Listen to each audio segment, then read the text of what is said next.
municipality is located in Limpopo province, populated by different tribes of diverse cultures and surrounded by endless natural resources. It is a home of hope and inspiration.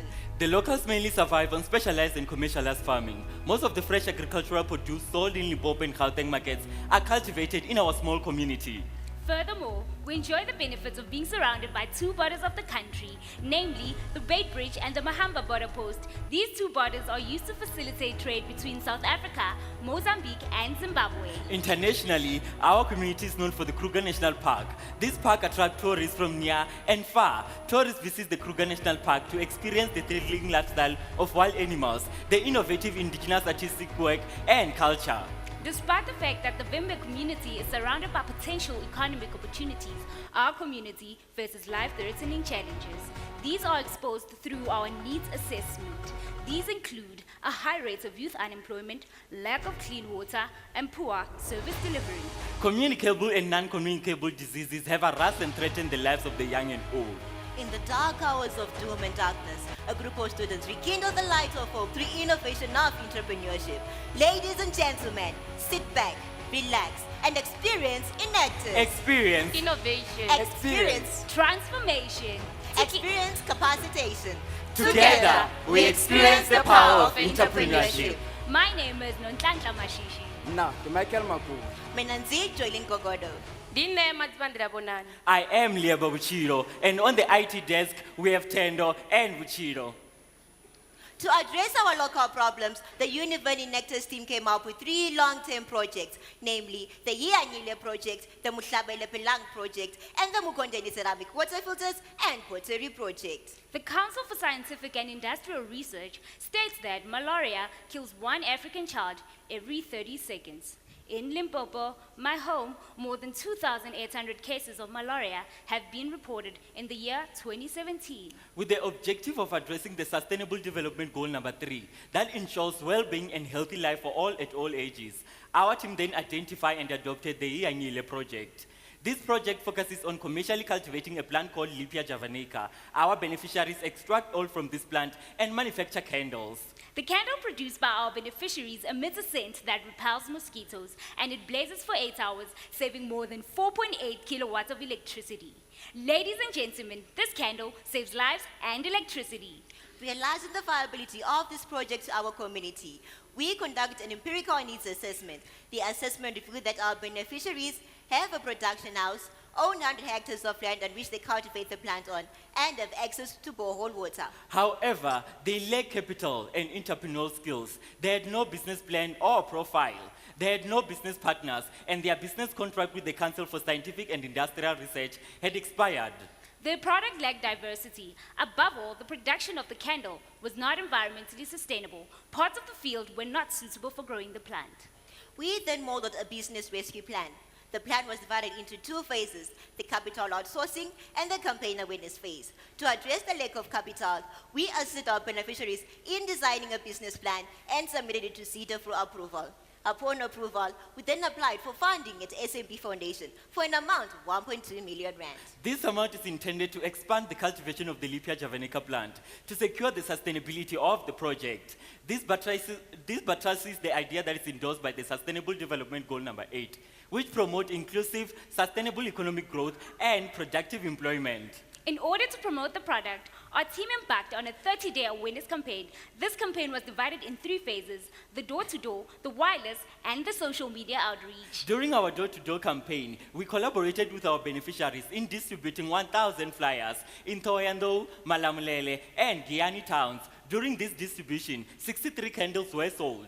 For the wireless campaign, our team liaised with various radio stations, Parapala FM, Univen, Giyani, and the Mala community radio stations, and broadcasted about the candle to more than 450,000 listeners. Through social media, we marketed the product on Facebook, Twitter, and Instagram.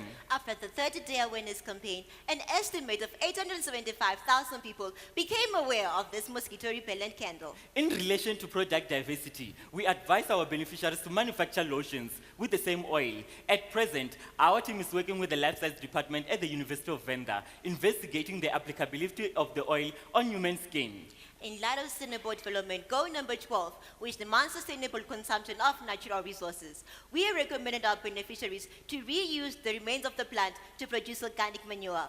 Organic manure contains nitrogen, phosphorus, and potassium, soil nutrients, which are essential for the cultivation of the Lepia javanica plant. With concerns to lack of partnership, our team then engaged with the EnactusZA College to find solutions on part of the land which were not suitable for the cultivation of the Lepia javanica plant, and also improve their irrigation system.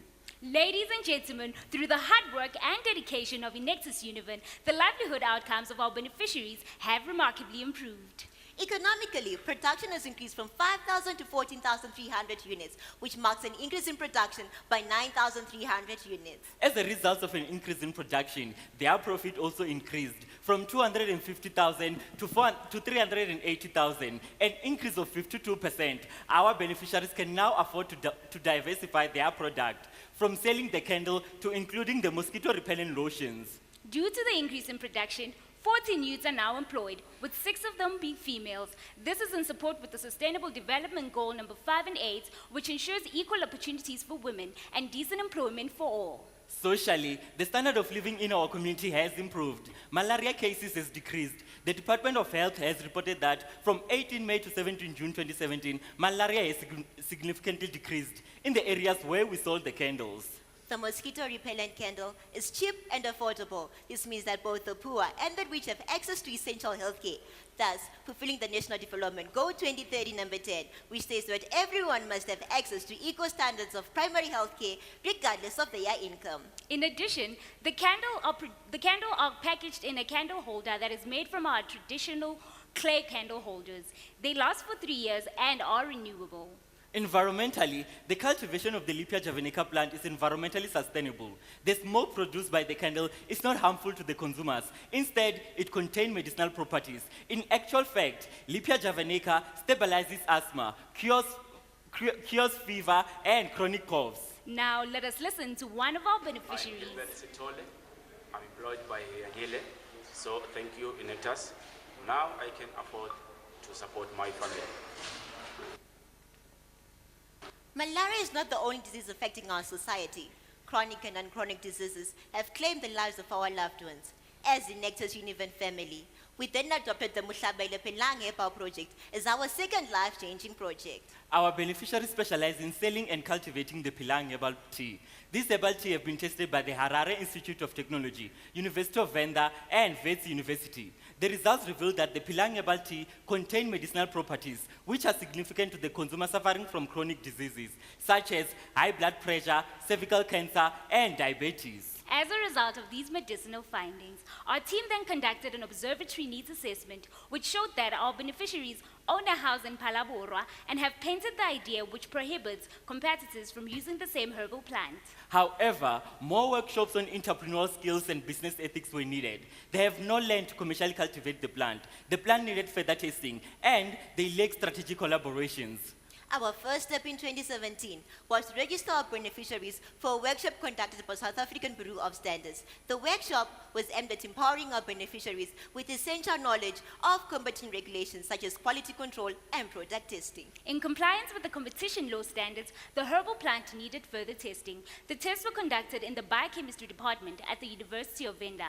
These tests revealed that the herbal plant contained phenolics and flavonoids, which are used to counteract free radicals, meaning that the herbal plant can be consumed on a daily basis, an external source of antioxidants. Further tests were conducted in the University of Botswana and in Bangladesh, which showed that the herbal plant contained medicinal properties which are used to boost the immune system. With the scientific affirmation of these medicinal properties, we then advise our beneficiaries to improve their product by introducing a new product range, the Pelang iced tea. In pursuance of this idea, our team came up with a sample. At present, the sample is being tested by the Department of Agriculture, University of Venda. To ensure the project's sustainability, our team has been negotiating with the local authorities, one of the chiefs, and the Phalaborwa local municipality. There has been a breakthrough, ladies and gentlemen. In 2017, our beneficiaries have been assigned 57 hectares of land in Phalaborwa. Our intervention has improved the livelihood outcomes of our beneficiaries. There's an increase in production from 300 units to 600 units. The sales increased from 30,000 rands to 60,000 rands per year, which shows an increase of 100%. Because of our intervention, our beneficiaries have renovated their garage and they're now using it as a production house. On an environmental note, the cultivation of the pilang herbal plant is environmentally sustainable, as harvesters only harvest the leaves and leave the plant to grow. Socially, the Penang herbal tea has changed the lives of its consumers. Now, let us listen to one of its indirect My name beneficiaries. is Teresa from Palaboro. I started using Pelang tea on December 2016. I have diabetes and blood pressure. So I used to take insulin 3 times a day for my diabetes.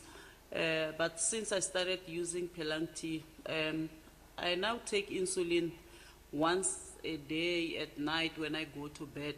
So it has lowered my blood sugar and my blood pressure.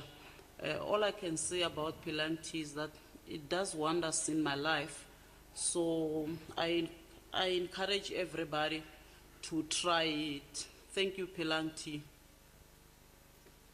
Where there are problems, We see opportunities. We speak, we act. We innovate and renovate. We empower and capacitate. We are Enactus family. Ladies and gentlemen, Jenny with us represent our third life-changing project, the Mukondani Ceramic Water Filters and Pottery Project. Despite attempts by the South African local government in providing clean and pure water to rural residents, the water service delivery problem still persists, with Venda District Municipality being the hardest hit in the Limpopo province. Enactus family. Our team adopted the Mukondeni Ceramic Water Filters project to provide a local solution to global challenges. This project is operated by 33 beneficiaries, that is, 17 elderly personnel and 16 youth who produce environmentally and financially sustainable products. These products are portable ceramic water filters, contemporary traditional clay pots, and more designs from indigenous knowledge and skills. They make use of clay and silt, mixed with sawdust and silver nanoparticles. We conducted a thorough needs assessment in 2014, and our intervention was divided into 3 phases. In 2015, we focused on improving the ceramic water filters. In 2016, we empowered and capacitated our beneficiaries with essential entrepreneurial knowledge. In 2017, we were expanding the market base of the product and implementing an exit strategy. In order to expand their market base, 2 of our members presented the project at Ruforum Biennial Conference, hosted in Cape Town at Century Conference Center.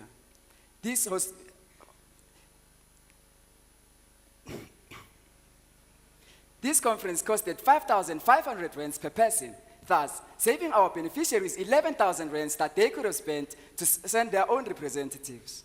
We then registered the project at a 7-day Indigenous System Knowledge Conference hosted by the National Department of Science and Technology held at University of Venda. 2 of our beneficiaries attended and presented their project. During this conference, 8 filters were sold and 130 were ordered. Locally, we assisted our beneficiaries to promote their product on the national radio station, Parapara FM. This radio station has listenership of approximately 907,000. After the promotion, more than 1.6% of South Africans became aware of the ceramic water filters. Internationally, Enactus Union partnered with one of the local Christian organizations in Masengir, Mozambique. As a result of this partnership, we had an agreement with the local authorities. In terms of this agreement, our beneficiaries are to supply ceramic water filters to 2 hospitals and 1 high school. During the implementation of product promotion campaign, our beneficiaries lacked compatibility. They failed to resolve their conflict. We then conducted a conflict resolution workshop which lasted for 2 days. Ladies and gentlemen, this workshop was focused on dispute resolution strategies. This is in support of the Sustainable Development Goal number 8, which demands the protection of rights and promotion of safety and security at the workplace. We then moved to our last stage, the exit strategy. This strategy was implemented in accordance with the Youth Enterprise Development Strategy 2023 to 2023, which promotes the empowerment of youth for sustainable economic growth. According to this strategy, our beneficiaries will be working with high school learners during their holidays. This will assist our beneficiaries to reduce labor costs while maximizing production. and the high school learners will gain insight on our indigenous knowledge and skills. In order to realize this plan, our team approached 6 local high schools with an objective of empowering and capacitating the learners with the knowledge of ceramic water filters and their contribution in the purification of water. More than 3,200 learners were capacitated. This satisfying the Singapore Development Goal number 4, which provides that learners must be able to recognize their importance on improving their own skills in order to improve their own lives. Our team collaborated with the University of Venda One Science Resource Center and conducted an e-commerce marketing workshop. This marketing workshop was targeted at capacitating our beneficiaries with knowledge and skills of marketing on the internet. We also partnered with Tangible Deco Company. This company majors on events and promotion of locally manufactured products. The partnership will assist our beneficiaries to expand their market base. Socially, the standard of living has improved as most of our community members have access to clean water. This buttresses the idea that is endorsed by the Singapore Development Goal number 6, which advocates for clean water and sanitation. One of our beneficiaries, Mr. Boaz, can now afford to send his nephew to school and is now able to sustain his family. The project is now economically sustainable. The intervention has attracted investors and partners such as Tangible Deco Company and Ford Company. The market base has increased from local to international, which include Mozambique and Zimbabwe. Furthermore, 16 youths have been empowered to advertise on the internet and conduct the day-to-day running of the business. And 11 learners have expressed their intentions to work with our beneficiaries. And sales have increased from 3,410 filters to 4,500 filters, which is an increase of 32%. That marks an income of 1,125,000 rands.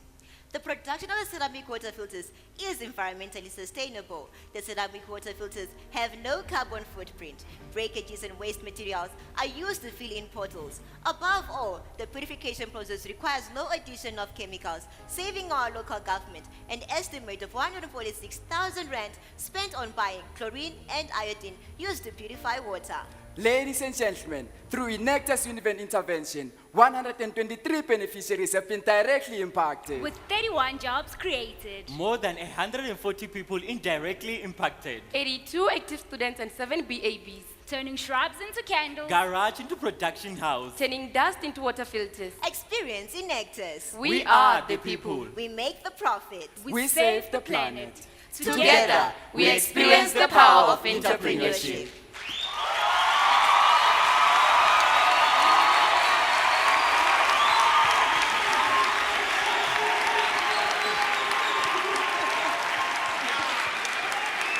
Lovely presentation, well done. Thank you. But I've got a bit of a curveball question to ask you, and every entrepreneur shakes in their boots and they think about this. In terms of the salaries that you're paying your people, I'd like to know what that range is, because have you considered the impact of the new minimum wage in May 2018 of 20 Rand an hour, which means that the minimum salary you can pay anyone is 3,800 Rand a month. Which project are we talking about? Thank you very much, ma'am, for your question. As a master's student in law, I would want to go to the general one. When you're talking of, I'm not so sure which project are we focusing on, generally. Usually, if it is a labor that does not require anyone to gain knowledge from an institution like a university or a college, it ranges from 1,000, 1,200. And if there is any stipend that can be added on top, we'll be looking at the production and the sales that you're making, and you can add. But I think at present, what we are giving them is more. It's more. Thank you.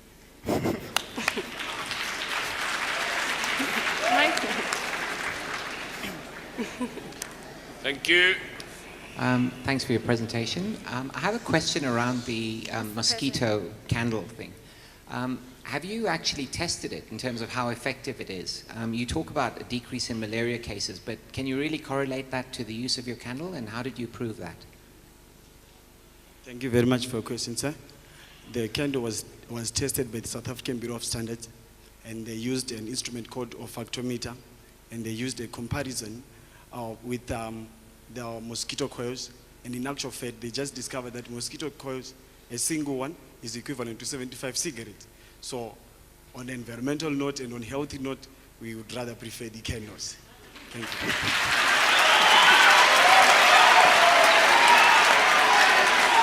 Okay, thank you. Thank you. EnactusZA. Thank you very much.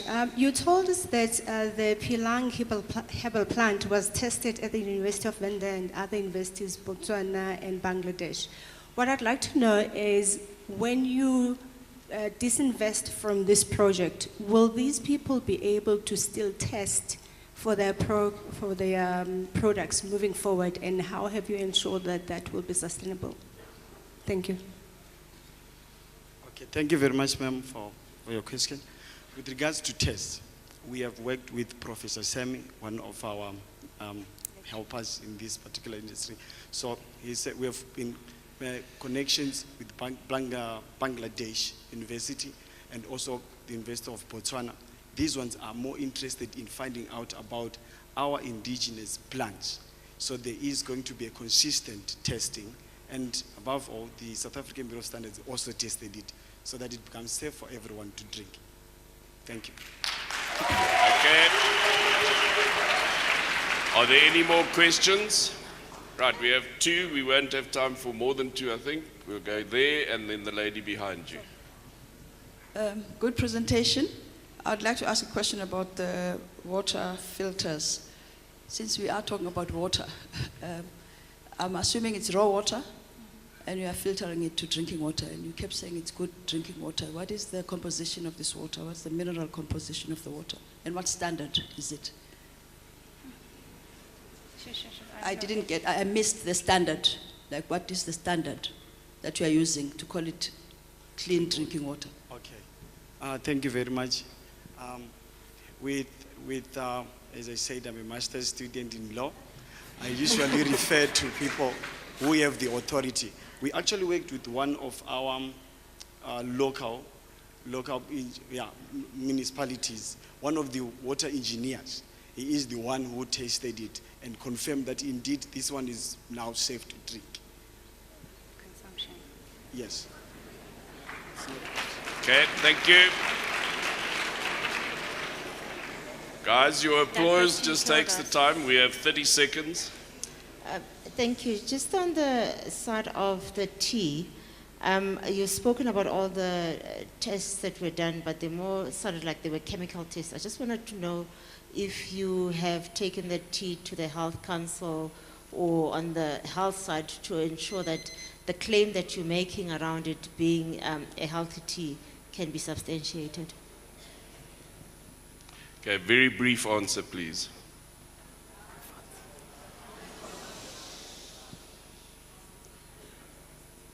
SABS has tested it. It's for consumers, and according to Consumers Act, anything that should be consumed by any citizen in South Africa must be tested to find out if it is safe to drink.